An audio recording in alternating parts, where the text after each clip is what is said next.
Je bila politična razprava to, da malo dolgočasi že vse skupaj. Moram reči, jaz sem navajen malo drugačnih, malo bolj konkretnih zgodb.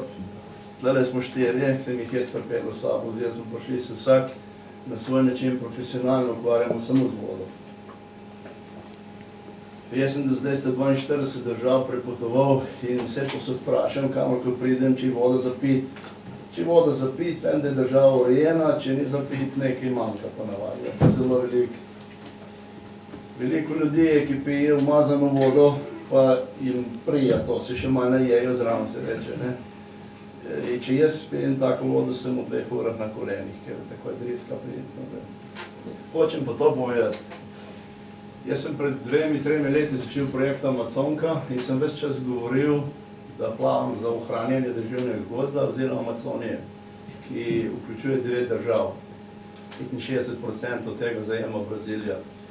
Vsaki dan, ko sem plaval, sem govoril, da ta del sveta moramo ohraniti. V Sloveniji seveda to ni zanimiva zgodba, zato se v tem ne piše, ker to benga skoraj ne zanima. Če nas jaz sprašaš, kaj se tam v Amazoniji dogaja, reče, to nas nič ne brega, ne naj oni za morci tam živijo po svoje.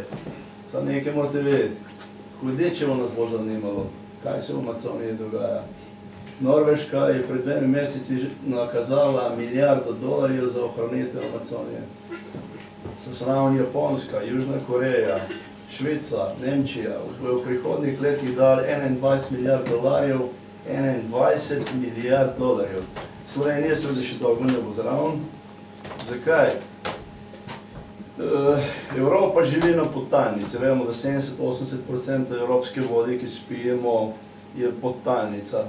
No, 7-8 let nazaj vemo, kakšni problemi v Ljubljani, ko podtalnica padla za strahotno nizko. Tako da je bila že na meji katastrofe. Ta katastrofa se bo še ponovila in bo še hujša. In nafta je bila problem vojne. Problem naslednjih vojn bo pitna voda. Vode na svetu dosti, to kot je, več je na svetu vode, nikoli ne bo kot je, ne manj. Ampak vprašanje je, zakaj se bo uporabljala. Voda je problem za pitje. Če se recimo Amazonija, taka kot je, ne bo ohranila, če bojo požigali tako enormno, kot zdaj požigajo, in da bo šlo se v zraku, bojo globalne spremembe seveda odločale o tem, kako se bomo mi jutri lahko.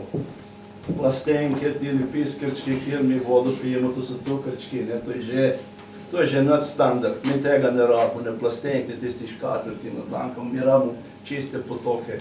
Tako so bili včasih, ko sem bil majhen, smo pili z vseh potokov. Danes ne upam niti ribe več jesti naših voda, recimo.